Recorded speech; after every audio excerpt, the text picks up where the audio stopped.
Thank you for turning to 10.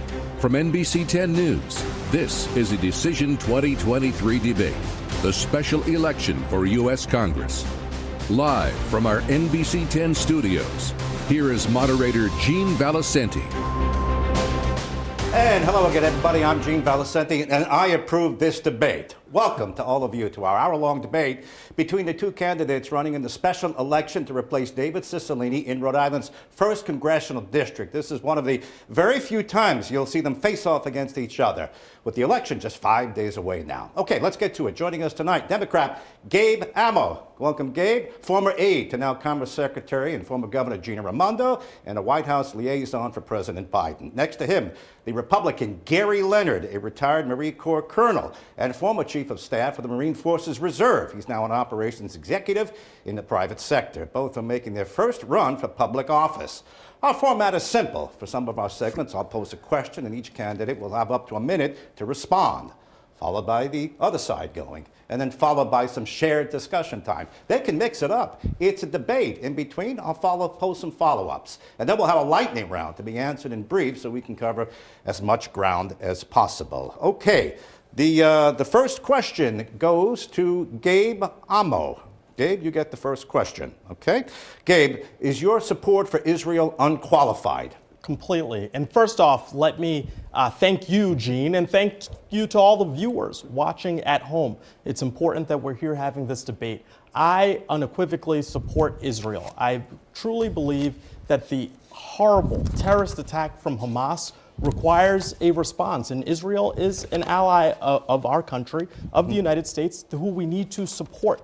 I will also say that it's incredibly important that we focus on Hamas. Hamas doesn't care about the Palestinian people, doesn't care about Israelis. And it is incredibly important that we think about our humanitarian response as well in the region so that we can actually advance our goals to reduce that terrorist threat and hopefully eliminate it. Okay, Gabe, the president is urging a humanitarian pause tonight. Would you agree with him? Would you urge the Israelis to pause or a ceasefire? And just answer that briefly for me, then we'll let Gerry get in. So what I would say is, as I've heard the president describe it, it is about trying to get the hostages back. Just last night, I was at a vigil at Temple Bethel in Providence. Getting those hostages back is incredibly important, and that is not a ceasefire. If it is a pause to help bring those people back, that is incredibly important, but we still need Israel to root out Hamas. So a pause would be okay. All right, let's go to you, Gerry Leonard. Your support for Israel, is it unqualified? Gene, first of all, thank you for hosting this debate tonight. Absolutely unqualified. The attacks that took place on the 7th of October were on a magnitude much greater than our own 9/11. Israel has absolutely every right to defend itself and should. And quite frankly, I think they've shown a tremendous amount of restraint up to this point to allow an evacuation before they started the second phase of their operation. With that said, they need to continue pressing this assault. Absolutely. The Hamas terrorist organization has been on a watch list since 2007. They need to continue to attack. What does dismay me, and what I've seen across our country, is some of the anti-Semitic demonstrations. That's uncalled for. And this recent resolution that was passed down in Washington, D.C. by the new speaker, there were 9 Democrats that did not stand with Israel and voted against that resolution. Okay, I'm going to get to the anti-Semitism. Second half of that question was the humanitarian pause. That's what the president is calling for tonight. Would you support that? No, Israel has every right to defend itself and needs to keep pressing this. So this is based on my military experience. No pause, certainly no ceasefire. All right, you brought up anti-Semitism. Gabe, are you surprised by the level of anti-Semitism? This is a Reuters. Open hatred of Jews surges globally, inflamed by Gaza war. What do you make of that, Gabe? I truly believe that anti-Semitism and hate of all types has no place in this country. In fact, when I was at the White House, I helped work on the president's anti-Semitism strategy, which was a combination of efforts to make sure that no Jewish people feel the threat, feel the danger of violence, of anything negative happening to them. And when I worked on that strategy, it was about working with mayors and local leaders to commit and redouble their efforts to standing up against hate in all its forms. And that's what we all need to be committed to doing. And what would you advise some of the kids we see on college campuses? Some nasty things are being said. We just had an arrest at Cornell. What would you advise them? I would advise them that words matter. Words matter. This is not a time for social media activism. This is not a time for carelessness, because communities are damaged. Anti-Semitism, Islamophobia, all hate, all forms. We should not, at this unstable point in our world, in the global theater, be looking to our campuses, which should be bastions of education and progress, to see the recession, to real difficult situations for so many of our communities. Gerry, let's get you in. Reuters, open hatred of Jews surges globally, inflamed by Gaza war. Does that take you by surprise, the level of anti-Semitic remarks we're seeing? It does in our own country. Having served 30 years in the Marine Corps and being in harm's way, you want your nation to stand behind you. We've got 2 aircraft carriers sitting off the coast of Israel, and we've got a Marine Expeditionary Unit, about 3,000 Marines, ready to help and assist with Israel in their time of need. When a resolution's called on the floor of Congress and 8 Democrats vote against it, they're not standing with Israel, and they're standing with Hamas. And I'd call on Gabe tonight to stand with me and denounce the votes that those 8 individuals took. All right. Gabe, you can answer. He's calling on well, you. Do you want to answer it's now? clear what I would do. I've been very resolute about my support for Israel, and saying anything other than that is unfounded. I've been standing with the Jewish community here in our state for a long time, from the time that I was in the governor's office to the people I grew up with. Right here in Rhode Island. So I stand with the Jewish people. I would have voted in support of Israel, and that is clear. Anything other than that is actually not a reflection of who I am and what I stand for. They gave you an answer there, Gerry. By the way, the second half of the question was, what's going on our college campuses? What do you make of what you're hearing and seeing? And then you could follow up on that if you like. College campuses first, though. College campuses, I'm dismayed that this is taking place. Hate of any kind doesn't work in our country. It's absolutely time for us to stand with Israel and stand with the Jewish people in their time of need. So what I'm seeing in the college campus is it dismays me. Yeah. Again, I would make the point that there were 8 Democrats that did not stand with Israel, and I think extremism of any type needs to be denounced, and I think that was an extreme vote they took against that resolution in Washington. And again, I'd call my opponent to stand with me to denounce those 8 Democrats that voted against that resolution. He gave you an answer. You're not satisfied with that answer? I heard his answer, but I'm asking him to stand with me to denounce that vote that those 8 took against this resolution to stand with Israel and against Hamas. He's putting a fine point on that for you, Gabe. Yeah, I think my opponent is in pursuit of something that doesn't exist. Okay. I support Israel.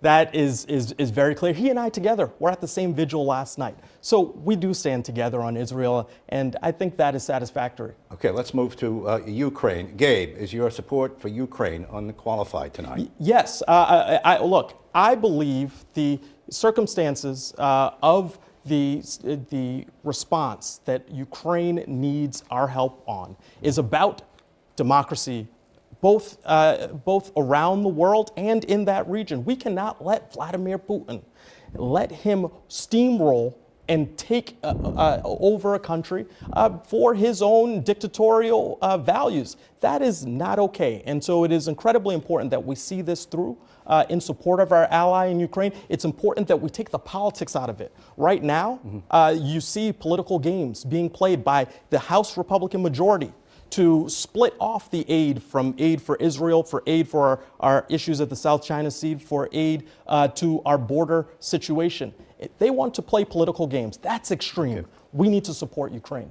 Gabe, do you want an audit before we send in more billions over there? Do you want to know where every nickel is going? You could brief one on that. I think we can have a capacity for inspector generals, as we have in other of our major engagements, to look into it. But that should not deter us from supporting our ally. All right. Gerry, unqualified support for Ukraine? Does the checkbook remain open? Do you want an audit?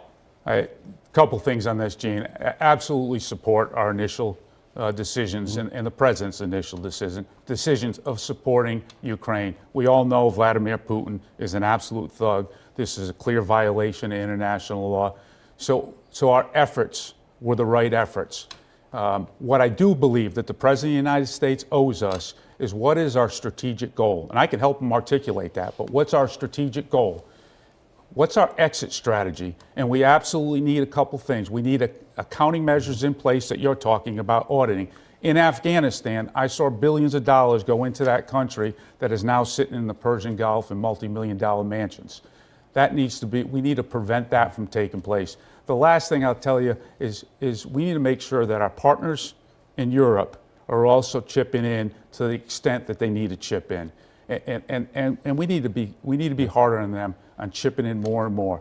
I think we all know the breadbasket of Europe is in Ukraine. If the Russians get control of the breadbasket of Europe, if we're worried about wheat and wheaty prices and every cost in the grocery store, it's going to go up further. Okay. So I agree with the initial effort.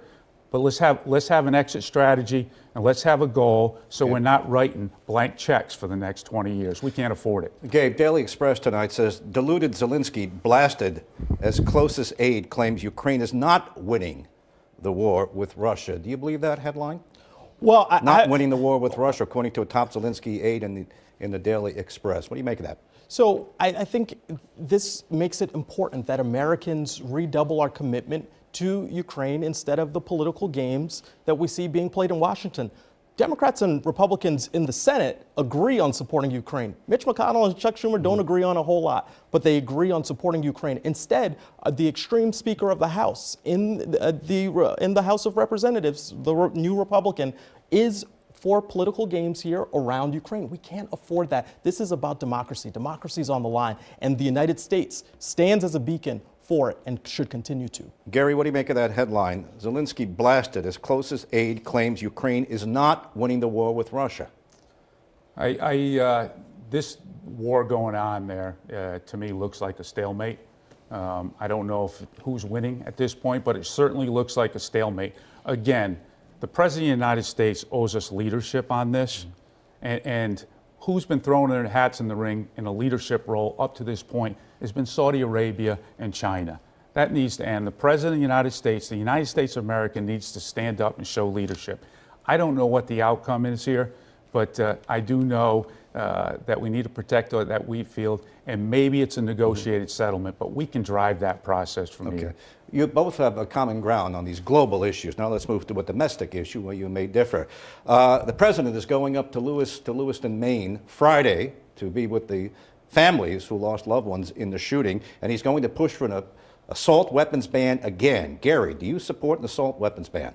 First of all, Gene, my heart goes out to those families that have lost a loved one in this heinous attack that took place up in Lewiston. I also commend the law enforcement up in Lewiston that did God's work to track this guy down. So that's a wonderful thing. I will tell you that I will not support a ban on any firearms of any sort. That's a blanket ban? I don't support a ban. What I do believe in, and we could see it in this attack that took place up there, is we saw a mentally ill individual do this. We've long known that we have a mental health issue in this country.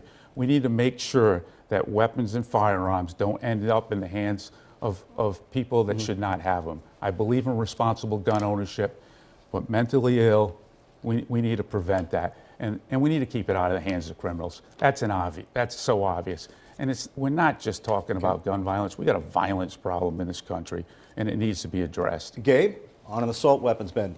Go ahead. Gene, my hearts go out to the people of Lewiston, but we can't just have thoughts and prayers. The time for that has come and gone. When I was at the White House, Gene, I was the president's liaison to mayors across the country. I can name the cities: Uvalde, Highland Park, Buffalo. Mass shootings, many of them having a common denominator, an assault weapon.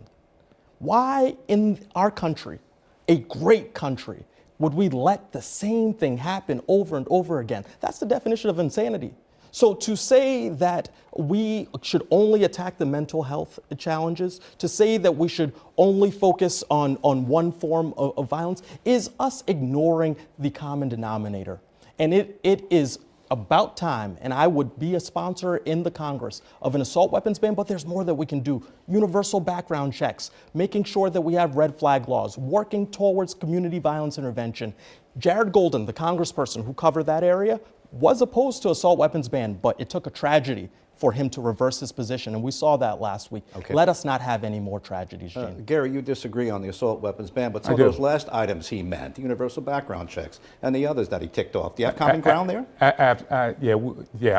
First of all, Gene, I took an oath to support and defend the Constitution against all enemies, foreign and domestic, and that includes protecting our civil liberties. I also have 4 kids, and I, as a father, wanted to make sure they came home every day. So I absolutely will go to Washington, D.C. and work across party lines to come up with common sense solutions that don't take away our civil liberties and responsible gun ownership and protect our children at the Are same you a gun time. owner? Are you a gun owner? I am a gun owner. Gabe, are you a gun owner? I'm not a gun owner. I have fired a gun once before at the Secret Service training facility, but I have not I do not own a gun. Okay, Gene, just for that, Go I ahead. mean, more people die by knives every year than guns and firearms. And I would say, Gene, as someone that has carried a weapon into war, if I carried the rifle that we're talking about, I wouldn't have won any battle I fought.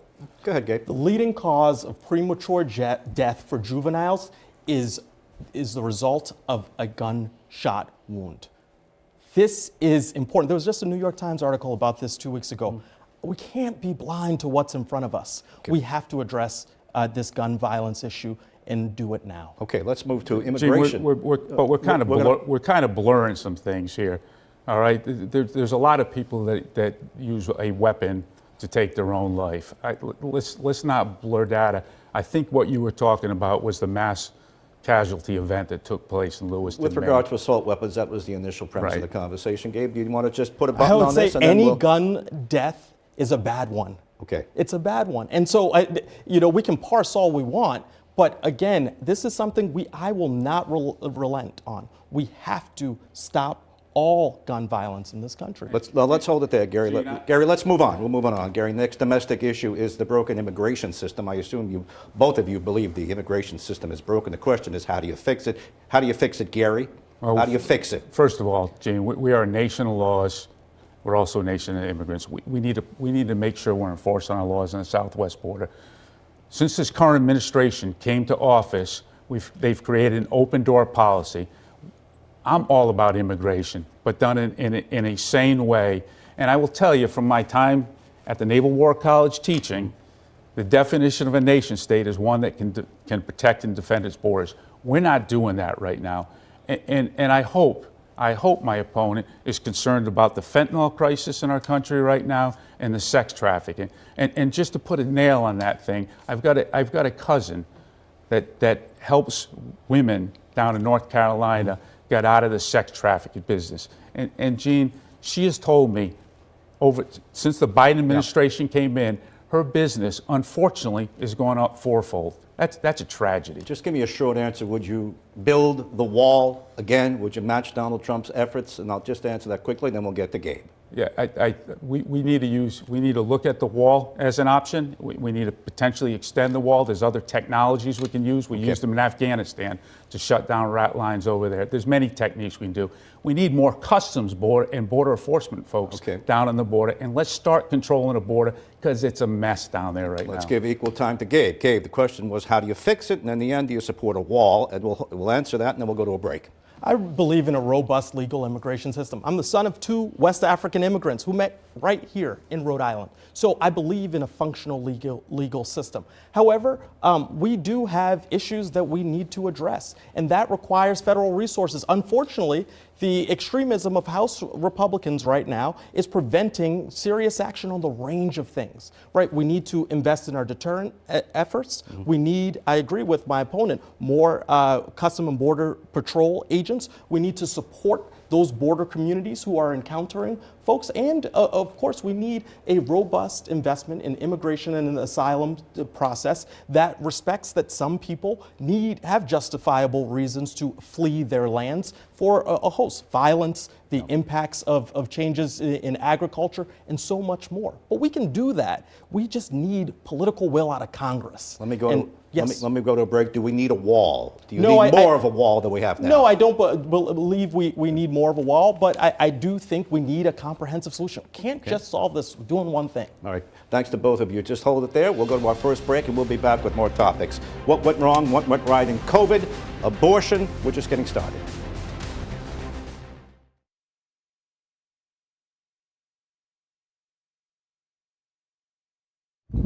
Welcome back to our first Congressional District debate. Gerry, you wanted to touch a little bit more on immigration. Secretary Mayorkas, Homeland Security, said there were 600,000 getaways, people we don't know what happened to them. There are also tens of thousands marching up to the border. Pick up the conversation, and then Gabe, you'll get back in. Well, Gene, the Biden administration, who Gabe served with, encouraged this to happen when they came into office.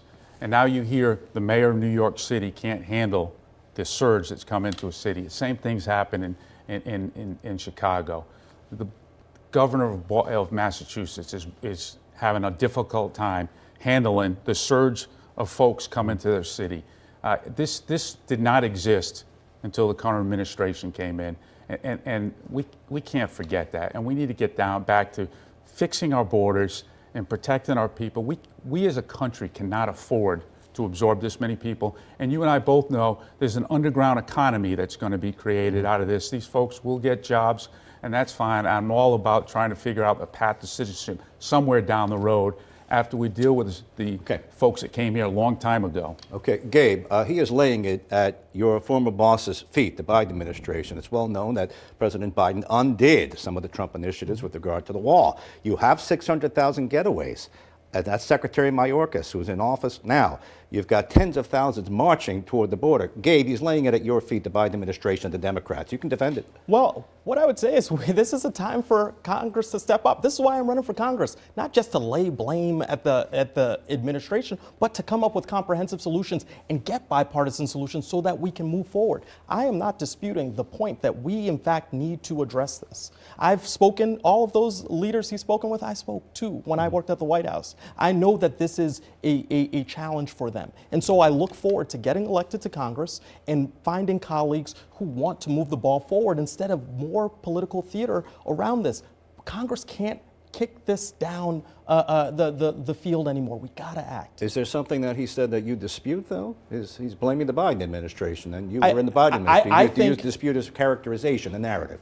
Yeah, I don't think that's accurate. I think this is a function of what we see as destabilized nations in Central America. We had hurricanes, destabilized environments in Haiti. We've had people come in to our country seeking a better life, but that is not the way they should be coming in. And we need to have a humane process, but we are a nation of laws. I can see that, and we should have an orderly process that is invested in by our Congress. We are holding it there, moving on to the economy. Gerry, we're moving on. I gave you a chance, and you're even now. We're moving on to the economy. Bidenomics, inflation. I take it you're not happy with the stewardship of the economy. Gerry, you can begin. Gene, traveling around the state of Rhode Island and in Congressional District 1, it's evident, not just me, but talking to families and talking to business owners, Bidenomics isn't working for the working families of the state of Rhode Island, and we need to address it. When you talk to them, you're talking about food prices, it's through the roof. You're talking about their gas prices, it's through the roof. You talk about prescription drug prices, it's through the roof. And we all know we got a housing crisis in the state of Rhode Island.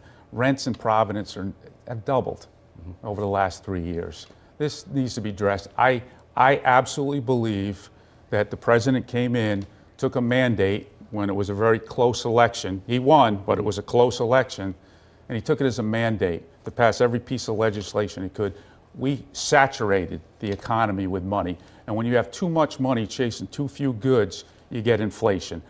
That's what we have right now, and that's what you see the Federal Reserve trying to counteract based on some decisions made down in the White House. Some good legislation out there, absolutely agree with that, but too much and too fast. Okay, Gerry, you can defend Bidenomics. There are some stories to tell. The president is going around the country talking it up and talking up job creation and other efforts. Go ahead. Well, let's go back to January 2021, Gene.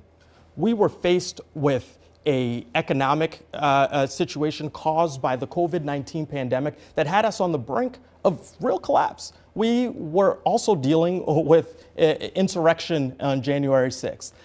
We were in a very unstable place. However, the president and a Democratic Congress put forward an agenda that had the American Rescue Plan, help communities all over Rhode Island, provided a child tax credit, the bipartisan infrastructure law to rebuild our roads and bridges, invest in broadband, build out an electric vehicle infrastructure network, invest in water and sewer, real things, bipartisan, let me underscore that. And so much more, including the Inflation Reduction Act, the CHIPS and Science Act, things to invest in our country. So I concede that not everybody has felt the resurgence of our economy, but we were in the depths. In Rhode Island here, we have a 2.6% unemployment rate. We have employers, people who I know, I talked to my dad, who's a small business owner, can't find help. People, our labor market is tight. And so it is important that everybody experiences and benefits. We need to reduce the cost of prescription drugs. I'm so glad that they're being negotiated for by Medicare for the first time in our history under this president. And there's more that we can do. And that's why I'm going to Congress, to find those solutions and make them real for all Rhode Islanders. Surveys show the president is not getting the traction he would like on Bidenomics. That really is not being disputed. He says it works, but polls show he's not getting the traction he wants. An Associated Press poll also shows 77% say the president is too old to be effective.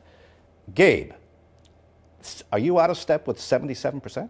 Well, I don't think everybody's had the experience that I've had sitting in the Oval Office with the president. I will tell you this, you can't pass an agenda like that without having great skill and ability to manage a White House and an administration.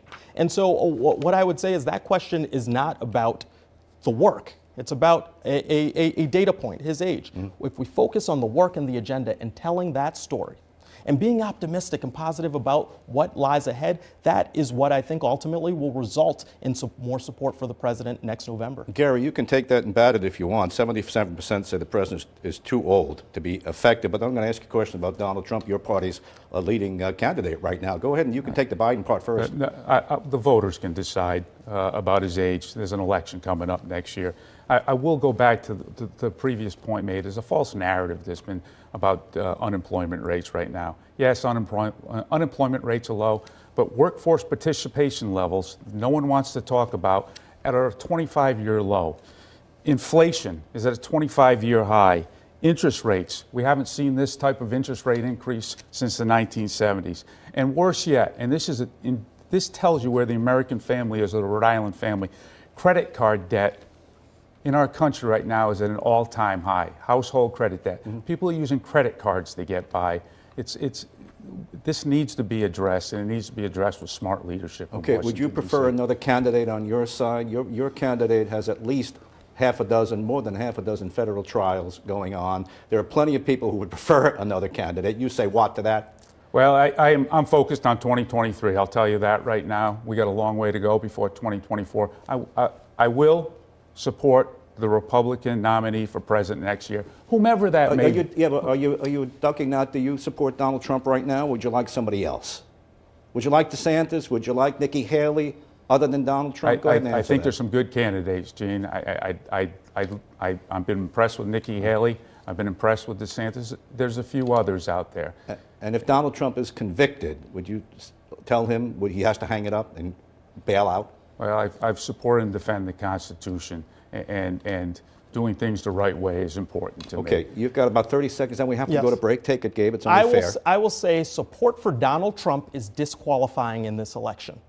That does not reflect Rhode Island values. We're talking about an insurrectionist, right? Someone who still doesn't think he lost the election in 2020, who is wrought with division and ill contempt for so many people around this country. That is not acceptable, and I don't think voters in the 1st Congressional District would support someone who is with President Trump. So are you're saying your opponent is disqualified for what he just said? I would say support for President Donald Trump is a disqualifying characteristic. Okay, hold it there. We got to take a break. We're on a tight time schedule. We'll be right back. We'll continue this discussion and get to more topics too.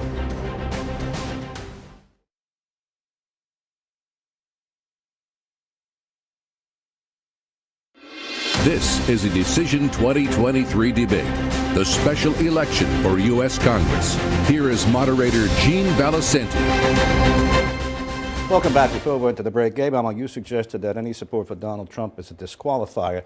You are very clear to say that you will support the candidate, but do you think he's sending you a message? I will support the nominee. Yeah. And when we get to that bridge, I'll cross that. We got a long ways to go. There's a judicial process in this country. I trust that judicial process. We'll see how it plays out. I will say that my opponent keeps painting Republicans that may have supported in this state Donald Trump. Let's not forget this election, 200,000 Republicans or people in this state voted for the former president. 300,000 or so voted for the current president. You can't tell me that there's 200,000 extreme folks out there. That's not true. Most Republicans fall in the middle, like a John Chafee. Yeah. First time around, Gabe, a lot of people in Johnson, North Providence, Democrats Yeah. voted for Donald Trump. Are you suggesting that if they still support him, they're disqualified, or that they're... I get lots of support. They're what? You're out of I get lots step? of support across the spectrum. In fact, I just got an email a couple hours ago. Someone said to me, Gabe, I voted for you today because I like what you stand for. You stand with somebody like Senator Jack Reed, and you have a record, a career of working in a bipartisan fashion. When I helped to get the bipartisan infrastructure law passed, I called some really conservative Republicans and encouraged them to engage with their delegations to get this passed. My point is this. We all saw what President Trump did. It's no mystery. And so that is what I'm talking about. A lot of the people who once supported him don't support him any longer. So I am not painting everybody as extreme, but when I look at the Speaker of the House, who is an election denier and someone who is working actively for national abortion bans and working towards reversing same-sex marriage, that is something that I can't believe in, and that is extreme. But I'm not painting with a broad brush here. Let's talk about President Biden, his son Hunter. The Republicans are moving to subpoena Hunter and are probably moving to impeach the president. Do you see anything that would justify that right now? $200,000 checks from the brother to the president, $40,000 checks, the laptop. Is there something there, Gabe? I believe that this is another example of extremism. Impeachment is supposed to be used for high crimes and misdemeanors. Someone point that out to me. I haven't seen it. Now, I think we have a judicial process. We have a justice system. They should deal with whomever they need to. But to try to bring the President Biden in, who is merely executing his functions as president, is just unnecessary. And it is a sign of the erosion of the Republican Party in the House of Representatives. Congressman Comer says he's got the goods. He's got the bank records. He's got the shadow records. He's got shell companies. Go ahead, pick it up, Gerry. We'll let Congress do its duties down there and work their way through the evidence, what they have, and see where this process goes. Well, you watch the news, you consume it. What you've seen, is that enough to move for an impeachment? I may not consume the news as much as you, Gene, but we'll see how this process plays out. Let's keep the politics aside. Let's take a look at what they have for evidence down there and see where this goes. You've said let's keep the politics aside, but this is politics. And this is a is. legitimate issue. If you prevail, an impeachment vote may come across your desk, is likely to come across your desk. So I'm going to press you a little bit on that. And what you see, do you believe that's justified right now? From what I've seen with the Hunter Biden piece, there might be something there. I don't know the association with the President of the United States.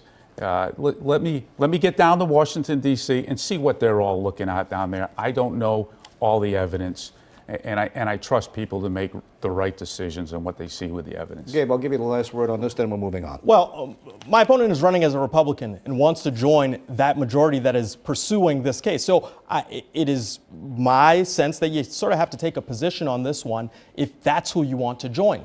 That is the Republican majority in the House of Representatives that is calling for an irrational, unjustified impeachment of President Biden. We need to take a stand. Hey, Gene, I've served in the Marine Corps for 30 years. I served 7 different presidents of both parties. It didn't matter who my commander-in-chief is. What my opponent is talking a lot about is party, party, party. I believe this country is getting tired of party politics, partisan politics over and over. It's one of the reasons I'm running for Congress.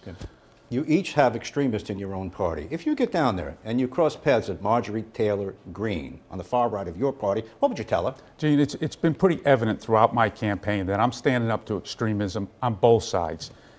A month ago, I called out Tommy Tuberville because of the danger he's placing on our military forces overseas and the threat to our national security. I've called that out. I've called out extremism on the left side.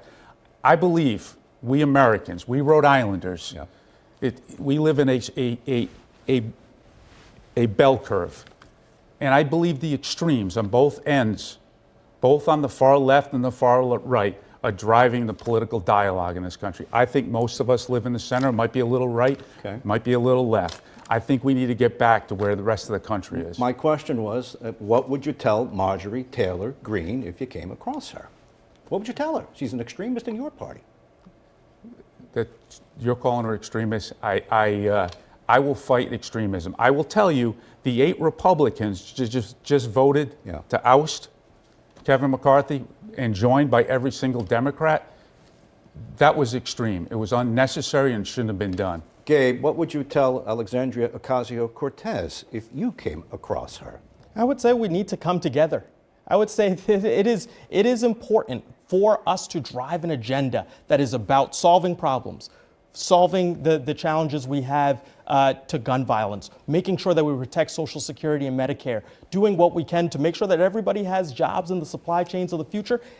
I don't have any part in extremism. You saw I came through a big primary. One of the attributes that people put on me was someone who was common sense and solutions oriented. That's what I believe in. And that's what I would say to her is that we got to put the politics of the far wing aside and get things done for people. So when I vote for Speaker Hakeem Jeffries, if I'm successful in this election and in another one, I will be focused on a solutions-oriented legislature for people across this country. Mike Johnson is the new Speaker of the House for the Republicans, and the other day he said, if you want to know about me, read the Bible.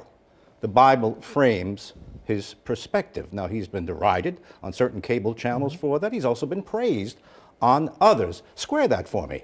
Look, Gene, I spent 9 years in Catholic school. I got my first communion and was baptized St. Mary's Church in Pawtucket. But I don't bring that to the legislative work. I think it's entirely, it has no place in our politics for someone to drive an agenda that is focused on fundamentalist beliefs that are extreme, that aren't about bringing people together. This individual, this new Speaker of the House, is someone who is putting forward an agenda that is against same-sex marriage, that is against women's right to make their own decisions about their bodies. I mean, that isn't appropriate. He's so extreme, he voted against the bipartisan infrastructure law. We'll get to the abortion issue in just a second. The new speaker says, if you want to know about me, you read the Bible. Is that okay? Are you okay with that? Republicans can come in all different flavors. All my entire life, I've been in the middle. I have never served a political party. I haven't been a partisan player in politics. I'm independent-willed, I'm independent-minded, and I got a straight backbone. And I'll call a spade when I'm in there. And I will fight extremism. Again, I've been calling out extremism within my own party since this thing started, and I've been calling it on the other side. People need to understand that. People need to understand that about both myself and my opponent. With regard to abortion, what do you see as your view or your mission with regard to that issue? The Supreme Court has taken a stand. Rhode Island has codified it in state law. What do you see? What is your involvement with that issue if you get there? I am not going to Washington, D.C. to support a national abortion ban. Will not do it. Won't happen on my watch. Rhode Island's codified in laws. I believe that needs to stay in this state, and I will protect and defend this state's ability to execute its own laws the way we see fit in Rhode Island. Gabe, what do you see it as your mission or your involvement with the abortion issue? The Supreme Court has settled it. Rhode Island has codified it. What is your involvement with that? What is your view? Thank you, Gene. I'd go one step further and support the Women's Health Protection Act to codify Roe versus Wade nationwide. It is not okay to have in our country something be legal, a young woman to get pregnant in Texas, but yet not be able to get a procedure there and have to skip over several states. That's not the ethos of what our country is about. Reproductive freedom is something that should exist. There should not be a lawmaker or an aspiring lawmaker, in my case, in the room with the woman and her doctor in the most difficult of circumstances. That's not our job. All right. Hold it there. We've got another segment to go. We've got plenty of issues to get to. And I've got some more questions for our candidates, Gerry Leonard for the Republican and Gabe Amo with the Democrat. Stay with us. We'll be back.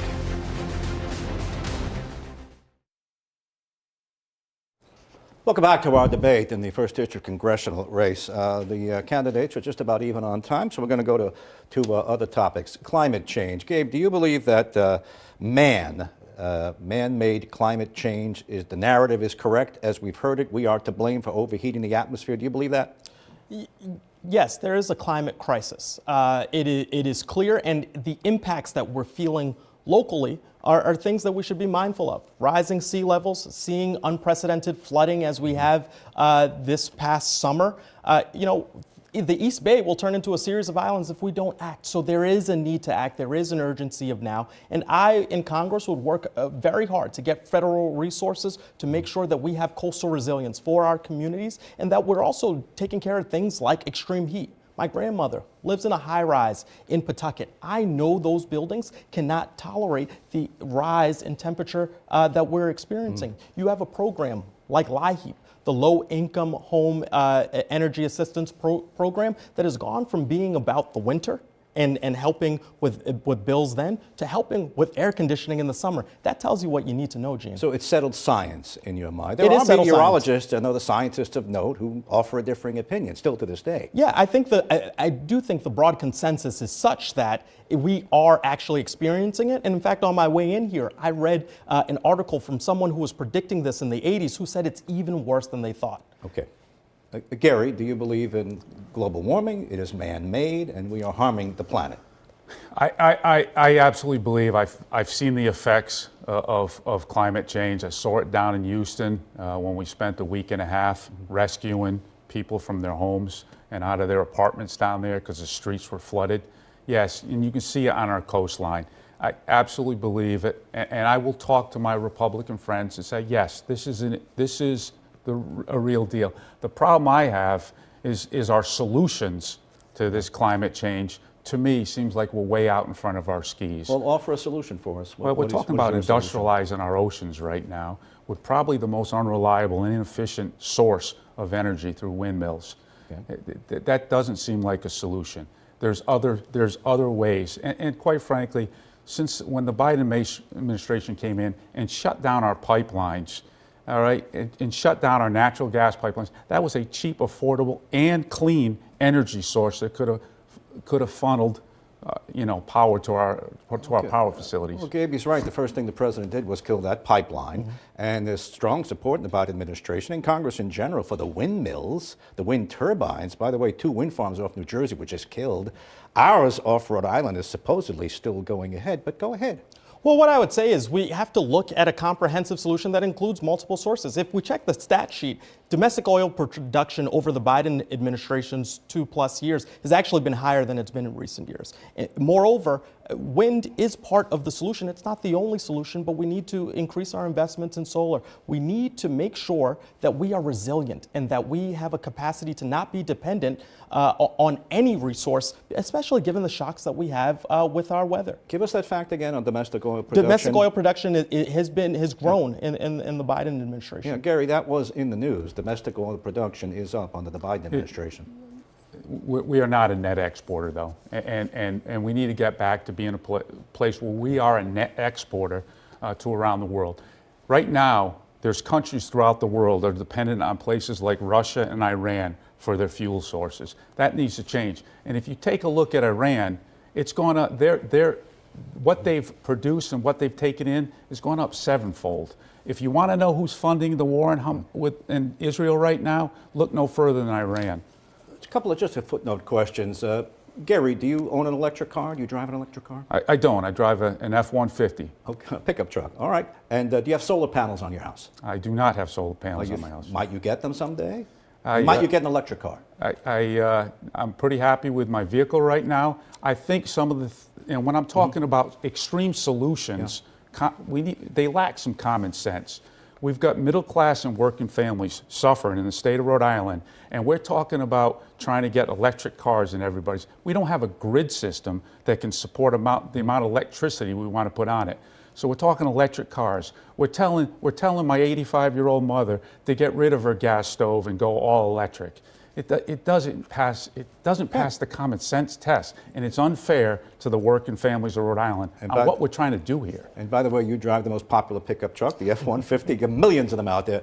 Gabe, do you own an electric car? I don't, but my lease is up in December, and I hope to get one. I drive a Toyota RAV4. What about solar panels? I don't have solar panels, but I would like to when I upgrade to hopefully my next home. All right, we're working our way toward closing arguments, closing statements. It could be closing arguments depending on how you do. We've got about 4 minutes of what they do content.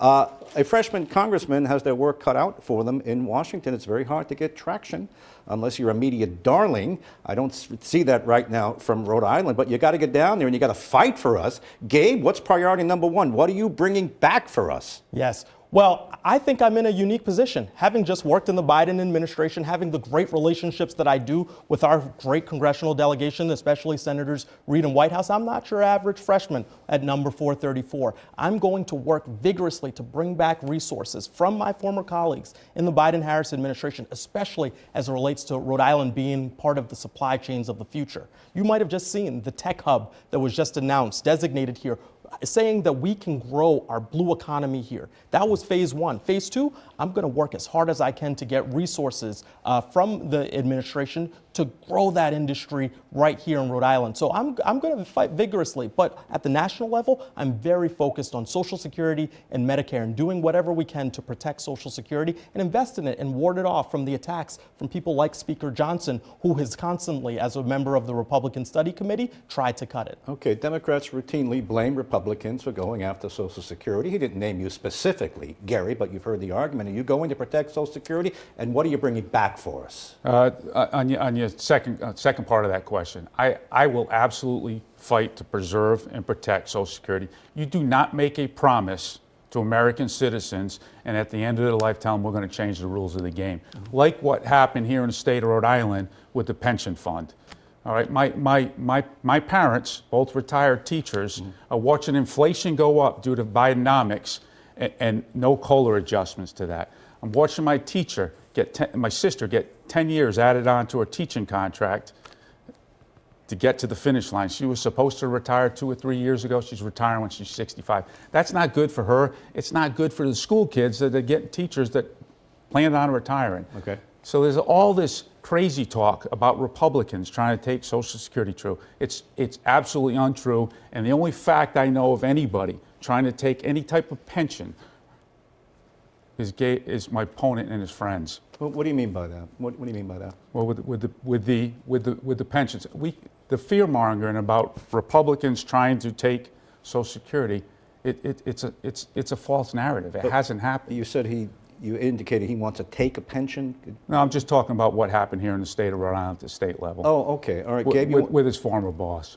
Gene Raimondo, he's talking about. I think you're trying to blame me for Governor Raimondo, who was treasurer and a legislature and an independent governor, Lincoln Chafee, signed into law legislation that addressed what the consensus was a challenge. But that's why I'm focused on retirement security at the federal level, something that is within the capacity of Congress. The Speaker of the House, who my opponent will empower, has been a charter member of the Republican Study Committee, and please look this up, who has consistently put forward agendas of cutting Social Security. I'm not making it up. Gary, 30 seconds, and then we'll go into closings. Go ahead, quickly, 30 seconds. Yeah, what we can do to fix any fear about Social Security, we're going to preserve, we're going to protect it, and we preserve this thing by fixing our GDP that's been hovering about 2.4, 2.2%. if we can fix that and sustain that, and we can do that by having a comprehensive energy policy in this country that goes from administration to administration, much like we did in the Cold War with our containment policy. Gerry, thanks. By a toss of a coin, we have decided who makes our closing statement. Gerry Leonard, you will address the camera. You go first. Hi, I'm running for Congress to wage a war on extremism and bring back common sense to Washington, D.C. For far too long, we've seen the far left and the far right take a country away from us. I'm going to Washington, D.C. to take that back. I served in the military for 30 years. I've led Marines in every climb and place. Never in that time did I look at the man on my right and left and said, what is your political party? We worked together, we came up with common solutions to solve problems. That's what I plan on doing in Washington, D.C., across party lines, solving problems. We need to elect somebody to go represent us that puts service before self and principles above politics. I ask for your vote on the 7th of November. God bless you and God bless Rhode Island. Gerry, thanks. Gabe Amo, you have the final word. Address the camera, please. Thank you, Gene, and thank you to everybody watching this at home. And thank you to my opponent for his 30 years of service to our country. I'm a son of Pawtucket. I'm the son of a liquor store owner and a nursing home nurse who has had the opportunity to serve 2 presidents at the White House and a governor right here in Rhode Island. And I know that we share values of hard work, grit, determination, and resilience to make sure our communities are strong. We cannot afford to send someone to join the caucus of chaos in Washington, the extreme House Republican majority led by this new speaker, Mike Johnson. What we need is someone who is committed to strengthening Social Security, fighting gun violence, working aggressively to make sure we have jobs in the supply chains of the future. And I want to work hard for you. I'll be thinking about you every day. Very good. Thank you, Gabe. And thank you, Gerry. Thanks to both of our candidates. Thanks for joining us. The election is coming up. I want to thank you for a good-spirited, frank debate tonight. And thanks for joining us. Vote next week. I'll see you on the news.